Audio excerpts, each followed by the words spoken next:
when you've got clarity with your vision, it also really helps you build your brand and your offer, because you're really clear on what you're about. You're really clear in terms of what's most important to you and what you want to share with the world.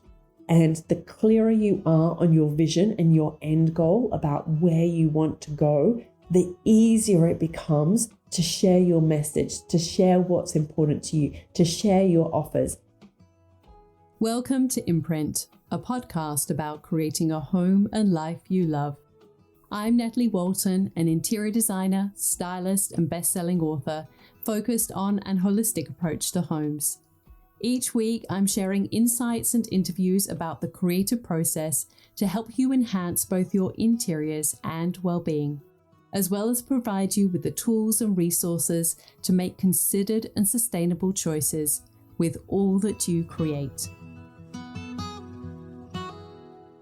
Hello everyone, welcome back to Imprint. I'm really excited to continue this series that I've been sharing over the past few weeks on creative business lessons and challenges. And the first one that we had a look at, the first creative business challenge, was what problem are you solving? And the second was how to attract your dream customers or clients. And today we're going to look at how to turn your passion into a profit. I will link to those previous episodes so you can go and check those out if you haven't listened to them yet. And there is also a workbook that goes along with this series. So you can download the workbook, and that is available at nataliewalton.com/design and grow. It goes deeper into these questions and really helps you get clarity on what is going to work best for you in your current situation and how to make your creative dreams really come to life and thrive and grow.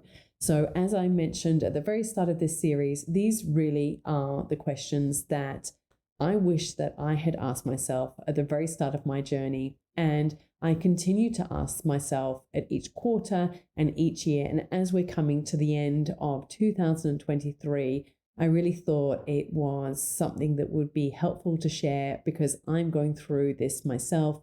Each stage of growing a business comes with new challenges, and you need to kind of reconnect with these questions. They are so helpful, and I just find that these are the ones that I come back to over and over again. So as I mentioned, if you would like to get hold of the workbook, go to nataliewalton.com/design and grow. All right, so we're going to look at, as I mentioned, how to turn your passion into a profit, because if you're like me, and I know many of you are, you're a creative at heart. You want to create beautiful things in the world. You want to be surrounded by beauty. You want to have a beautiful life. And how to then turn that into something that can be a career, it can be a business, it can be a way to earn a living in a really profitable way, so that it can either replace your current 9-to-5 style job, or maybe you're already doing this work, but you're struggling to have traction.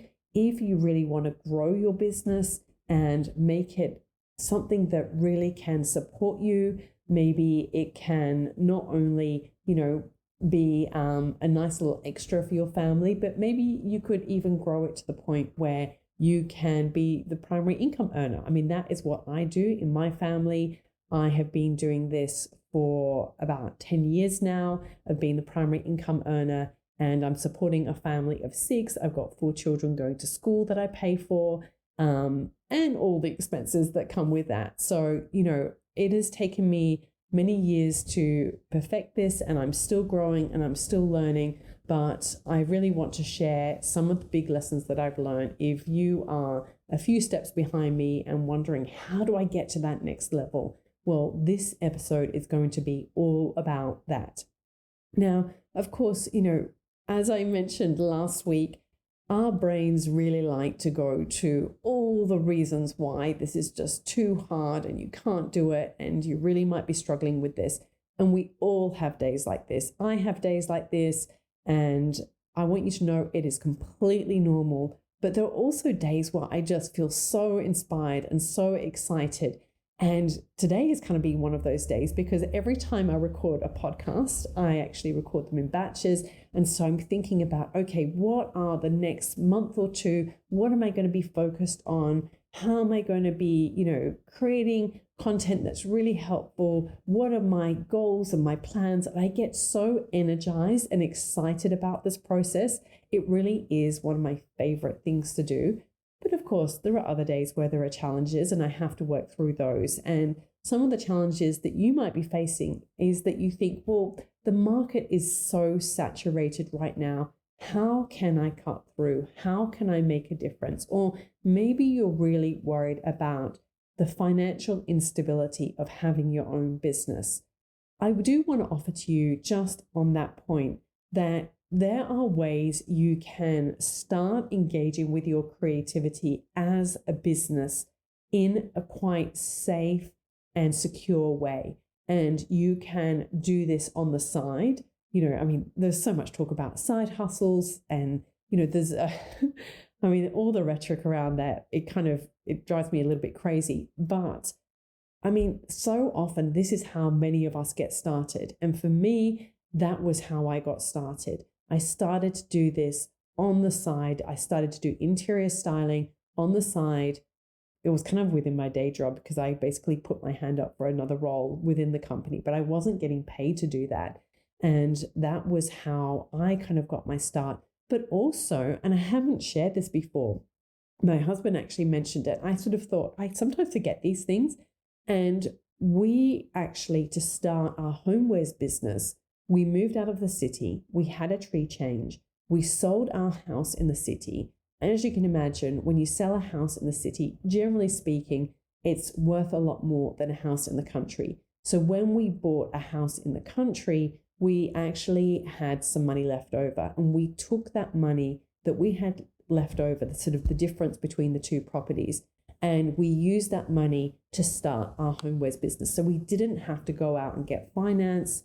We didn't have to go into debt for it. We used the money that was available to us in that way and really simplified our life. And it really was actually a huge benefit for us moving to the country because we had none of the distractions that we had in the city. When you're living in the city, I've always loved living in cities, going to the latest art gallery exhibition and, the movies and going to all the amazing restaurants and doing all of those things. Well, when we moved to the countryside the first time, there was none of that stuff. And certainly it was very, very scant. And we just took on a different mindset. We really took on, this is our time to really focus on getting this business off the ground and launching it and starting it and putting in the foundations and the framework to create something that can sustain us. So that was really important to us. And that's another way that you can go about this process. So you can either do it on the side, work on it on the evenings or on the weekends or get up early in the morning. When I was trying to write novels, I would get up at 5 o'clock in the morning and I would write for an hour and a half every morning. There are so many things that we can do, and we really have to be honest with ourselves about how we're spending our time and what is actually a priority in our life. And I think as we get towards the end of a year, or maybe depending on when you're listening to this, it might be coming towards the end of a quarter, I find it really helpful to just have that pause to really reflect on what's working, what's not working, and where you want to go forward.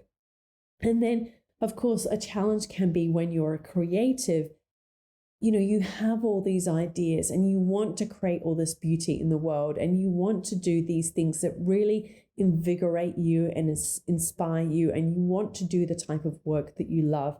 But there is that side of being a creative, but running a business is another skill set altogether. And I kind of just jumped into it without really doing any research. I know so much more now where I am on my journey than when I began. To be really honest, and I do not recommend this, because my husband had run a business, I kind of thought, I'll just, do what he wants to do. But really, it was my business in many ways in terms of what my vision was for it. And I think that kind of abdicating that sort of responsibility, it didn't serve me. And if I was to do it again, I would actually spend more time in that business education phase of really understanding what is it to grow a business, and what do I need to know? What do I need to focus on? What questions do I need to ask at the start of the journey before I then make that financial commitment or that commitment of time or whatever it is for you? Because I do think that if you spend a little bit of time, I mean, you don't want to get into the point where you're just getting analysis paralysis, or you're getting caught up in perfectionism of thinking it's got to be all perfect before I do anything. I don't want you to do that. But at the same time, I do think it's really helpful and very important at the beginning, when you've got an idea, to really give yourself some time to focus on these questions that I've shared with you already. They're in the workbook and we're going to be going through today. So with that said, and of course, I'll put a link to the to the workbook in the show notes as well. So the first idea that I want to share with you today on how you can turn your passion into a profit is to really get clear on your vision. It is so easy to get distracted by what everyone else is doing. And you really need to focus on what your goals are for your business and what are your available resources, both in terms of time and money, and what can you offer? What is your point of difference? I mean, these are some of the questions that we've already spoken about, but your vision ties in these different threads, and you really want to get clear on what your vision is for this. And you want to dream big too. So often, I mean, this applies to interiors as well, and I've spoken this so often in relation to creating interiors, but when it comes to having a creative business, you really want to have a vision that is big enough that it really excites you. And the research backs this up, that we actually really want to have these stretch goals. We want to dream as big as we can. And actually, that is something I've actually always found quite easily. To be honest, I probably almost veer a little bit too much on that end of the spectrum in terms of like my goals and dreams are so big. And sometimes I set myself up, for some disappointment along the way. And I'm like, okay, all right, I've got to just break it down a little bit more because, my dreams and my goals are so big. And I want to have such, a big and beautiful life. And I used to always say to myself, my husband and I used to say this to each other, that we wanted to have a life rich in experiences. And I've certainly had many amazing experiences over the years, but with a family, that changes, and I'm in a different season right now. But in general, I still want to have a life that is rich in experiences. And that's why I love having my own business, because there are so many ways that you can massage that business to make that possible. I mean, even for me, creating my books, which I still earn royalties on for my books. I got an advance and then I earn royalties on my books. That allowed me to travel around the world. Like, I'm always trying to find ways to be able to travel around the world. I still want to try and do workshops around the world. I would love to do that. So let me know if you would be interested in that. But, I'm always looking, I'm always looking at ways that I can use my business to have experiences that really make me have, or give me that opportunity to live this life that I really want to live. And it's going to be different for you. So you've got to think about, what is the type of life that you want to have? What do you want your business to look like? What do you want your creative projects to look like? And get really clear on that vision, but really, dream big. Like, just put it out there. It doesn't cost you anything to think up your wildest dream. Like, what is your wildest dream? And so getting a really clear vision is also important because it keeps you motivated. You need to connect with it. And it also helps you keep on track, because you need to keep referring back to that vision in terms of, where am I at on this? How far do I need to go? What do I need to go and do to get to that next step? So it is really important to help keep you on track. And also, when you've got clarity with your vision, it also really helps you build your brand and your offer because you're really clear on what you're about. You're really clear in terms of what's most important to you and what you want to share with the world. And the clearer you are on your vision and your end goal about where you want to go, the easier it becomes to share your message, to share what's important to you, to share your offers. It all is so interconnected in that way. So I really encourage you to get clarity on your vision because it filters through to the different areas of your business and it makes it so much easier. It makes it easier to manage your time, your money, your resources. If you've got a team, how are you going to get them to focus on what you're going to get them to focus on? It is so important. All right, the second key ingredient to turning your passion into a profit is that you need to create a plan, a very specific plan. This is something that I actually do as a part of an annual planning process. And by the time this episode goes live, I will already have planned out my 2024 year. I haven't quite done it yet because as of the time of recording, my children are still on school holidays. And so I tend to do this once they've gone back to school. I create a day where I can really focus on this. It can be really helpful to do it away from your usual environment. So go to a cafe. Sometimes I will actually just go and drive down to the beach, take my notebook and write that out. What are my big goals for the coming year? And you want to put those in. So part of my annual planning process is to, first of all, I've got this A4 sheet that I always use as part of the process. And I will actually share how you can get hold of that in a moment. And so what I do is I print that off and I put in all of the school holidays. So I know that during those times, I'm not going to be focused on any big projects when it's school holiday time because I want as much as possible to be present or to at least play tag with my husband. That's what we've been doing this week. He's, for the past couple of days, been working in our headquarters space for Imprint House. And so I've been with the children over the past couple of days. And so today, so I could record this podcast, he's taken them out and he's doing different things with them. So we sometimes play tag team, sometimes go away, depends on what is happening. And we also, as part of that annual planning process, we think about what holidays are we going to have? It doesn't have to be big, expensive holidays. Sometimes it's like a caravan trip, or other times it might be we're going to go and see his mum in Tasmania or my mum who lives down the coast. You know, we think about what do we want our year to look like as a family, and that goes in first. That is so important to put that in first. And then I then break up. It kind of roughly works out that each quarter roughly corresponds to each term of the school year. Certainly that happens within Australia. There's a little bit of an overlap. You know, it doesn't quite go exactly, but roughly. So I basically use the school term as my quarterly project focus time. And so for each term time, so usually it's about 10 weeks, it's like, okay, what am I going to really focus on for that 10-week period?